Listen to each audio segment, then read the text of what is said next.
الحمد لله رب العالمين والعاقبة للمتقين والصلاة والسلام على سيد الأنبياء وخاتم النبيين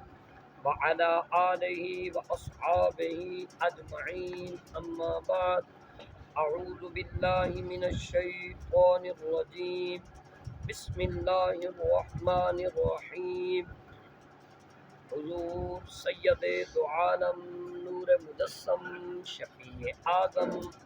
رحمت دو عالم سرکار مدینہ سرور قلب و سینہ سرور راحت و سینہ مقطر پسینہ جناب احمد مجتبی محمد مصطفیٰ صلی اللہ علیہ وآلہ وسلم کا فرمان عالی ذیشان حضرت سیدنا ابو امامہ رضی اللہ تعالی عنہ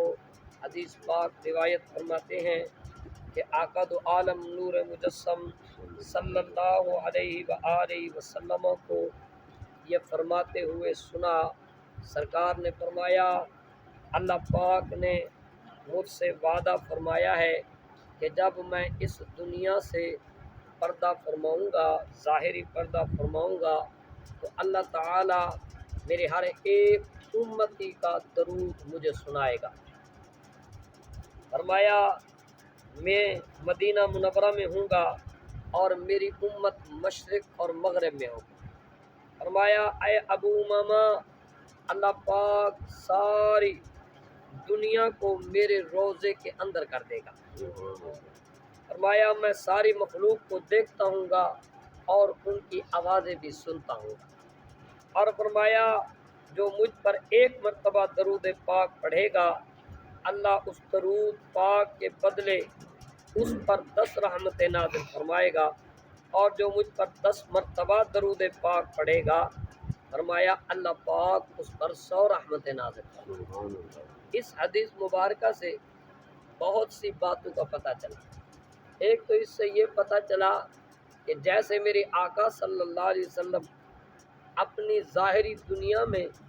کوئی کہیں سے درود پاک پڑھتا تھا تو سرکار سماعت فرماتے تھے، اور آپ کے زمانے اقدس میں یمن بھی فتح ہوا تھا، عراق بھی فتح ہو چکا، عراق کا کچھ حصہ بھی فتح تھے،